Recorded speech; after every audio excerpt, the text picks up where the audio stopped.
मदत करायची इच्छा नसली की हे बघा असं होतं. हे काव्याच्या मम्मीने पोळी करपवली. पोळी जरी करपली तरी माझ्या मैत्रिणीच्या हातची गोडच लागली. रायाला आणि आजीबाईला काय गप्पा मारायला लागतात. मग इथं ते दोघं गप्पा मारत होते आणि यांचं काय बंदुकीचा खेळ चालू होता. आता पोळ्या करून तयार होत्या तोपर्यंत म्हणलं आता आरती करून घ्यावी. मग सगळे आरतीसाठी तयार झाले. छान इथे महालक्ष्मीची पूजा मांडली होती, तिथं पाया पडून घेतली.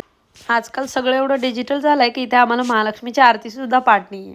मग आम्ही पुस्तकातून बघून म्हटली, जय देवी जय देवी जय महालक्ष्मी वसती व्यापक रूपे तू स्थूल सूक्ष्मी. जय देवी करवीर पुरवासिनी सुरवर मुनी माता सुरहर वरदा. आरती झाल्या माझी लगबग जेवायची होती.